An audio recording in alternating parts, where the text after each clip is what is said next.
Les dessus de Lilou. Non, les dessous. Les dessous de Loulou. Non, c'est Lilou. Ah bah fallait le dire tout de suite. Les dessous de Lilou. Ah bah voilà. Comment sont-ils ces dessous ce matin? Eh bien ce matin nous sommes un peu bougonnes, un petit peu jalouses, ouais, mais souriantes. Regardez, telle la Joconde. Cling, je prends la pause. Ah, dis donc, c'est joli. Mais oui, parce que le week-end dernier, nous avons fait le portrait officiel des dessous de Lilou, figurez-vous. Ouais, un vrai plaisir de réunir et gérer 362 culottes surexcitées à l'idée d'être photographiées. Entre Don Culotta qui menaçait de faire exploser tout le monde, ça n'était pas devant. Blagounette qui s'amusait à les faire humidifier de rire, fallait les éponger toutes les 5 minutes. Miss America qui s'est retrouvée avec 3 bambins d'un coup. Miss America, 3 bambins d'un coup, application d'une loi de non-avortement régressif, m'a-t-elle dit, j'ai pas tout compris. Ouais. Enfin bref, tout ça pour un résultat tel que vous l'imaginez. Bordélique comme mes cheveux. Alors, forcément, quand je vois la photo de Manu président qui est circulée sur internet, je jalouse. J'ai un peu les glandes, je me rends compte que j'ai pas un estomac d'autruche, que j'ai du mal à digérer. D'accord. Parce qu'il est super beau, tellement beau que ça m'a inspiré un petit air.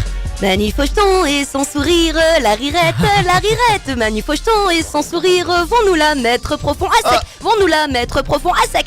Oui mon Manu. Oui, à sec, voilà. Oui, mon Manu, c'est rien que pour toi, mais à ta décharge, ce portrait officiel est vraiment bien réussi. On devrait d'ailleurs lui donner pour titre Emmanuel Jupiter Macron, ou quand l'enfumage de la cohésion politico-bancaire vous va si bien. Belle petite gueule, mâchoire carrée, sourire dégageant une certaine satisfaction de soi-même quand même.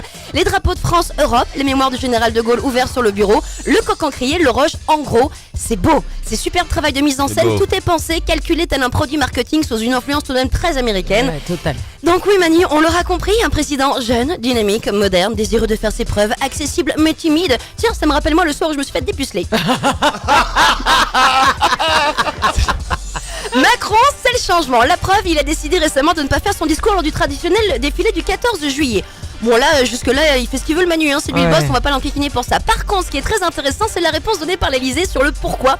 Pour la simple et bonne raison que la pensée complexe de Monsieur le Président se prêterait difficilement à ce genre d'exercice. Ouais, trop intelligent. Oh mais ouais la vache, je suis même pas sûre d'avoir compris ce que je viens de dire tellement c'est pas complexe. Alors, en revanche, si la fête nationale n'est pas séduisante pour Manu, dites-vous que Versailles, eh bien, possède des atouts beaucoup plus attrayants et significatifs pour recevoir ce discours tant attendu.